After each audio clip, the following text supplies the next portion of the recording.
आणि या संपूर्ण प्रकरणावर तत्कालीन शिक्षण मंत्री दीपक केसरकर यांच्याशी आता आपण संवाद साधूया। दीपकजी, आपलं स्वागत आहे न्यूज 18 लोकमतमध्ये। काल जो काही प्रकार घडला तो आपण संपूर्ण प्रकार पाहिलेला आहे। रोहित आर्या यानं 17 मुलांना ओलीस ठेवलं होतं, त्यानंतर पोलिसांनी त्यांची सुटका तर केली आहे। या संपूर्ण पोलीस ऑपरेशनमध्ये रोहित आर्याचा मृत्यू देखील झालाय। मात्र रोहित आर्याची भेट तुमची नेमकी कशी झाली? एकंदरच प्रकार अत्यंत दुर्दैवी घडलेला आहे। अशा तऱ्हेने मुलांना ओलीस धरणं चुकीचं आहे। रोहित आर्या हे त्या ठिकाणी सामाजिक चळवळ चालवत होते आणि लेटेस्ट चेंज या नावाखाली ती चळवळ त्यांची चालू होती आणि त्याच्यासाठी त्यांना आवश्यक ते सहकार्य सुद्धा एज्युकेशन डिपार्टमेंटने दिलेलं होतं। परंतु ज्यावेळेला आमचं माझी शाळा सुंदर शाळा अभियान चालू होतं, त्यावेळेला त्यांनी मुलांची एक साईट ओपन केली आणि त्याच्यावर मुलांकडून पैसे ऍक्सेप्ट केल्याला आमच्या डिपार्टमेंटचं ऑब्जेक्शन होतं। त्याच्यामुळे ते पैसे परत द्यावे आणि अशा प्रकार पुन्हा करणार नाही असं लिहून द्यावं असंच डिपार्टमेंटचं म्हणणं होतं आणि त्याच्यामुळे हे मॅटर पेंडिंग होतं। कुठेही बजेटची तरतूद नाही वगैरे असं काही नव्हतं या प्रकरणामध्ये।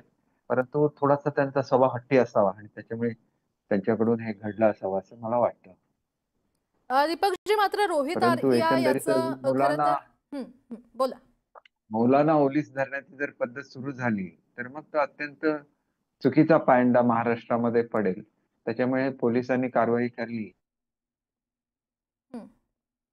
आणि मुलांची सुटका केली। त्याच्याबद्दल पोलिसांचं अभिनंदनच करायला पाहिजे होतं। दुर्दैवाने त्याचा याच्यामध्ये मृत्यू झाला ह्याच्याबद्दल आम्हाला दुःख आहे। परंतु मुलांना ओलीस धरणं संपूर्णपणे चुकीचं आहे असंच मला वाटतं। कारण शेवटी मुलं ही प्रत्येकाला प्रिय असतात आणि ते देवाने दिलेलं आपल्याला एक देणं आहे। तर त्यांची काळजी प्रत्येकाने घेतली पाहिजे। तुमची कुठल्याही जर डिमांड्स असतील तर त्या वेगळ्या पद्धतीने मांडता येतील, पण त्याच्यासाठी मुलांना ओलीस धरता येणार नाही। दीपकजी, खरं तर रोहित आर्या याचं म्हणणं होतं की 2 कोटी आपल्याला मिळणार होते, ते आपल्याला मिळाले नाहीत। त्याने त्या संदर्भात फेसबुक पोस्ट देखील केली होती आणि त्यामध्ये देखील त्याने असंच म्हटलं होतं की शालेय शिक्षण विभागाकडून 2 कोटी दिले नसल्याचा आरोप त्यानं केला होता जेव्हा तुम्ही शिक्षण मंत्री होतात। एक गोष्ट अशी आहे की 2 कोटीची जी प्रोव्हिजन होती ही संपूर्ण त्या खर्चासाठी आहे। कुठल्या व्यक्तीला देण्यासाठी ते 2 कोटी रुपये नव्हते आणि त्याच्यामुळे त्यांनी शेवटी सरकारची एक प्रोसिजर असते। तुम्ही तुमचे व्हाउचर्स सादर करणं, तुम्ही तुमचा खर्च सादर करणं, त्यानंतर सरकार पैसे देत असतं। पण याचा अर्थ तुम्ही मुलांकडून डायरेक्टली पैसे घेऊ शकत नाही। मेन ऑब्जेक्शन हे याच प्रकरणामध्ये आमच्या डिपार्टमेंटचं होतं आणि तसं त्यांनी त्यांना लेखी पत्र सुद्धा दिलं होतं आणि तो खुलासा सुद्धा मला वाटतं की आपल्याकडे कदाचित आलेला असेल, जो डिपार्टमेंटने दिलेला आहे। अ, परंतु एक गोष्ट लक्षात घेतली पाहिजे की थोडंसं त्यांचा स्वभाव वेगळ्या तऱ्हेचा असावा। कारण माझी शाळा सुंदर शाळाचा ज्यावेळेला बक्षीस समारंभ होता, त्यावेळेला सुद्धा मला विश्वासात घेण्यात आलं नाही वगैरे अशा स्वरूप करून त्यांनी त्या ठिकाणी गडबड करण्याचा प्रयत्न केला होता असं मला आठवतं। दीपकजी, तुम्ही रोहित आर्याला जेव्हा भेटला होता तेव्हा तो तुम्हाला असा काही विक्षिप्त वाटला होता का? मनोरुग्ण असा काही वाटत होता का? नाही तसं काही आपल्याला डायरेक्ट कळू शकत नाही। परंतु त्यांना जे काही सहकार्य करता येईल ते मी सर्व केलेलं होतं। त्यांच्या डिपार्टमेंट बरोबर मीटिंग घडवून आणल्या। त्यांना काही अल्पशी मदत ही मी स्वतः सुद्धा चेकद्वारे त्यांना केलेली होती। कारण कुठल्याही समजा एखादी चूक त्यांच्याकडून झाली असेल आणि मुलांकडून पैसे गोळा केले असले, तरी त्यांचा कार्यक्रम चांगला होता आणि त्याच्यामुळे त्यांना कुठलीही अडचण येऊ नये म्हणून सुद्धा मी प्रयत्न केला। परंतु हा एकंदरीतच प्रकार जो आहे मुलांना ओलीस ठेवण्याचा, हा कोणीही सहन करू शकत नाही आणि कुठेही कोणी त्याच्यामध्ये इंटरफेअर केलं असतं आणि मुलांना काय झालं असतं, तर आपण स्वतःलाच माफ करू शकलो नसतो। खरंय। दीपकजी, खरं तर रोहित आर्या हा मनोरुग्ण होता असं मुंबई पोलीस सांगतायत। जर तो मनोरुग्ण होता तर त्याला पीएलसी स्वच्छता मॉनिटर आणि माझी शाळा असा मुलांचा थेट सहभाग असलेल्या योजना राबवण्याचं का दिला, हा प्रोजेक्ट खरं तर त्याच्याकडे का दिला, असाही प्रश्न उपस्थित होतोय। दिलं नसतं, असं काही पूर्वी आढळून आलेलं नाही। पहिलाच जो प्रसंग घडला तो ज्यावेळेला आमचं माझी शाळा सुंदर शाळाचा बक्षीस समारंभ होता। त्यावेळेला सुद्धा त्यांनी थोडीशी त्याच्यामध्ये अडथळा निर्माण करण्याचा प्रयत्न असं मला नंतर कळलं. मात्र दीपकजी, स्वच्छता संदर्भात हा जो काही आणि त्या प्रकल्प होता तो खूप चांगला होता. मोदींनी देखील त्याचं कौतुक केलं होतं आणि त्यानंतरच हा संपूर्ण प्रकल्प राज्यात राबवण्यात आला. मात्र रोहित आर्याला भेटल्यावर किंवा त्याच्याशी बोलल्यावर असं कधी वाटलं का की आताताईपणे किंवा पैसे वगैरे मिळाले नाहीत तर तो अशा प्रकारचं पाऊल उचलू शकतो? नाही बघा, आता ज्या ठिकाणी आमचा बक्षीस समारंभ होता, तिथं पैशाचा काही प्रश्नच नव्हता. तिथं गुणांकन द्यायचं असतं आणि त्याच्यामध्ये आपलं नाही वगैरे ह्याच्यासाठी सुद्धा त्यांनी थोडीशी गडबड केली होती. याचा अर्थ असा कदाचित एखादा मनुष्य रागीट असू शकतो. मनोरुग्ण हा नेमका फ्रेज मला त्याचं हे कळणार नाही, की अं, सर्वसामान्य लोकांना आपण इतरांशी बोलतो, त्यावेळेला ते नॉर्मल लोकं आहेत असं गृहीत धरूनच आपण बोलतो. आणि एखाद्या ज्यावेळेला चांगला कार्यक्रम एखादी व्यक्ती राबवते, त्यावेळेला ते चांगलंच करत असतील असं गृहीत धरून आपण त्याच्याशी वागत असतो. त्याच्यामुळे त्यांच्याशी वागताना आम्ही कुठलीही चूक केलेली आहे असं मला वाटत नाही. आणि त्याला जर कुठल्याही या संदर्भातलं बोलायचं होतं, तर ते डिपार्टमेंटच्या लोकांची त्यांची ओळख होती. ते त्याला जाऊन भेटू शकले असते. आणि त्यांची जी काही त्यांचं म्हणणं होतं, की बिलं वगैरे पेंडिंग आहेत, तर ते काढून घेऊ शकले असते.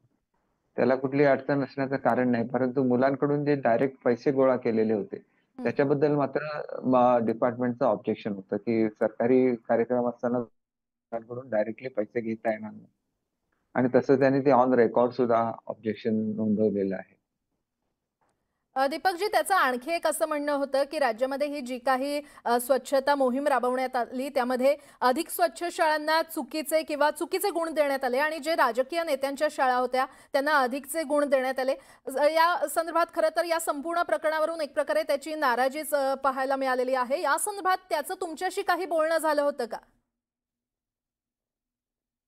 मी तर सांगितलं, गुणांकनामध्ये सरकारी सिस्टमच्या बाहेरच्या लोकांना इन्व्हॉल्व करण्यामध्ये काही अर्थ नसतो आणि अशा प्रकारे कुठलेही इंटरफिअरन्स हे माझी शाळा सुंदर शाळामध्ये झालेलं नाहीये.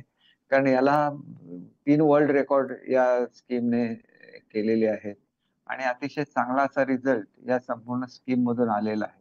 त्याच्यामुळे या गुणांकनांमध्ये फेरफार केला असं त्याचं जे म्हणणं आहे, ते आपल्याला मी मुळातच सांगतो, जर त्याचं आंदोलन हे पैशासाठी असेल, तर मग गुणांकनाच्या संदर्भात सुद्धा त्यांनी अशीच गडबड करण्याचा प्रयत्न केलेला होता. आणि त्यावेळेला कदाचित त्याच्याकडे दुर्लक्ष झालं असेल, ते केलेल्या गडबडीकडे. परंतु त्याच्यामुळे तो मनोरुग्ण वगैरे असेल असं काही आम्हाला वाटलं नव्हतं. बरं. मात्र दीपकजी, आणखीन एक महत्त्वाचा प्रश्न. जेव्हा तुम्ही शिक्षण मंत्री होतात, तेव्हा कामाचे पैसे मिळाले नव्हते म्हणून त्याने अनेकदा उपोषण केलं होतं. तुमच्या निवासस्थानाबाहेर त्यानं आंदोलन केलं होतं. या उपोषणाची खरं तर वेळीच दखल घेतली असती, तर हा पुढचा संपूर्ण बरं प्रसंग निर्माण झाला नसता असं वाटतंय नाही, का तुम्हाला? असं बिलकुल नाही. त्याची ताबडतोब दखल घेतली. त्यांचं डिपार्टमेंट बरोबर मीटिंग आणि डिपार्टमेंटने त्यांना पत्र सुद्धा दिलेलं होतं, की जे पैसे त्यांनी ती एक साइट निर्माण करून कलेक्ट केलेले आहेत. त्या संदर्भात ते परत करावे आणि पुन्हा असं करणार नाही असं लिहून द्यावं. हाच मॅटर होता. आणि तसं लिहून घेण्यामध्ये काही चुकीचं आहे असं मला स्वतःला वाटत नाही. कारण अशा तऱ्हेने साइट हे करून तुम्ही डायरेक्ट पैसे मुलांकडून घेऊ शकत नाही. मग ती मुलांची आर्थिक पिळवणूक होईल. बरं. दीपकजी, तुम्ही त्याला वैयक्तिक मदत केली होती असं देखील तुम्ही म्हटलं होतात. मग त्याला वैयक्तिक मदत करण्याची वेळ नेमकी का आली?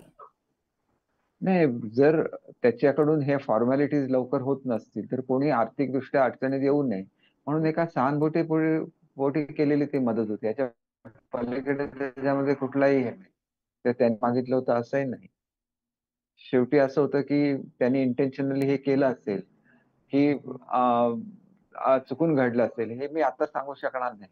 परंतु घडलं ही वस्तुस्थिती आहे, की त्यांनी साइट क्रिएट केल्या आणि त्या गोळा केलेले होते मुलांकडून रोहित आर्या आणि त्यालाच वारंवार आमच्या म्हणत होता त्याचे डिपार्टमेंट 2 कोटी थकवले गेलेले आहेत. मग तुम्ही जेव्हा त्याला वैयक्तिक मदत केली, तुम्ही नेमकी त्याला किती मदत केली? स्कीम राबवण्यासाठी प्रोव्हिजन असते. त्याच्यामध्ये व्हॉलंटिअर्स लागतील, त्याच्यामध्ये इतर काही गोष्टी करायला लागतील. तर त्या सगळ्यांसाठी मिळून ही प्रोव्हिजन असते. तर त्यांचा कदाचित असा गैरसमज झाला असेल, की हे 2 कोटी त्यांना देण्यासाठी सरकारने बाजूला काढलेले आहेत. असं त्यांचा कदाचित गैरसमज झाला असण्याची शक्यता आहे. त्याच्यामुळे सरकार ज्यावेळेला पेमेंट करतं त्यावेळेला ते नियमामध्येच बसून सगळे पेमेंट्स होत असतात, कारण त्याला ऑडिट असतं, त्याला सरकारचे सर्व नियम असतात आणि त्याचं पालन करूनच डिपार्टमेंटला सर्व गोष्टी करायला लागतात. त्याच्यामुळे त्याने त्याचं पालन करायला पाहिजे होतं, तर त्याला कुठली अडचण आली नसती, असं मला स्वतःला वाटतं. बरं. दीपकजी, मात्र या संपूर्ण पीएलसी स्वच्छता मॉनिटर प्रकल्पासाठी रोहित आर्याची नियुक्ती नेमकी कोणी केली होती?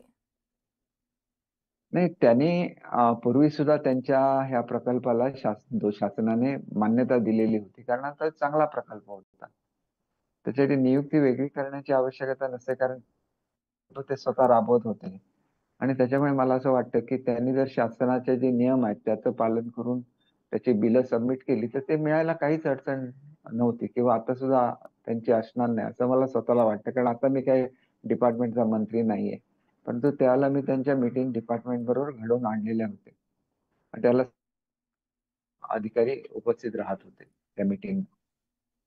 बरं. दीपकजी, जसं मी मगाशी म्हटलं, की काही राजकीय नेत्यांच्या शाळांना चुकीचे गुण देत जाणीवपूर्वक त्याच शाळांची विजेते म्हणून निवड केल्याचा गौप्यस्फोट रोहित आर्यानं केला होता. जेव्हा त्यानं असा दावा केला, त्यावेळी काही कारवाई झाली का? काही दखल घेतली गेली का? काही चौकशी केली गेली का? नाही, हे बघा, मुळातच हा दावा त्यांनी नंतर केलेला आहे आणि त्याच्यासाठी त्यांनी त्या कार्यक्रमात अडथळा सुद्धा निर्माण करण्याचा प्रयत्न केला. त्याच वेळेला जर आमच्या लक्षात आलं, की त्यांच्यामध्ये काही अशा तऱ्हेचं हट्टीपणा आहे किंवा एखादे मानसिक कमतरता आहे.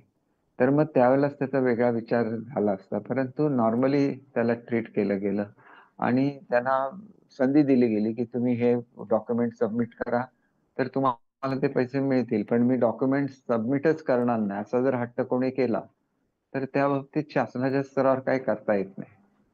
कारण डॉक्युमेंट घेतल्याशिवाय आणि शासनाच्या अटींची, शर्तींची पूर्तता केल्याशिवाय शासनामध्ये कुठलीही गोष्ट घडत नसते.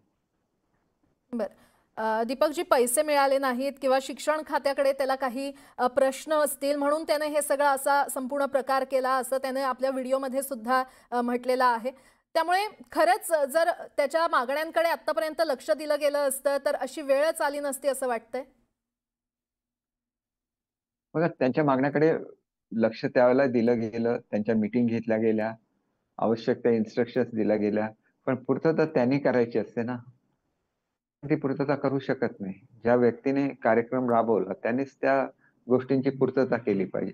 आणि त्यांनी त्याची ती पूर्तता केली, तर मग त्यांचं बिलचा थकण्याचा काही प्रश्नच येत नाही, कारण त्याच्यासाठी बजेट प्रोव्हिजन होती. दीपकजी, रोहित आर्या याच्या या संपूर्ण पोस्टमध्ये 2 महत्त्वाचे मुद्दे होते. शासनानं त्याचा निधी थकवला आणि स्वखर्चानं त्यानं योजना राबवली असं त्याचं म्हणणं होतं.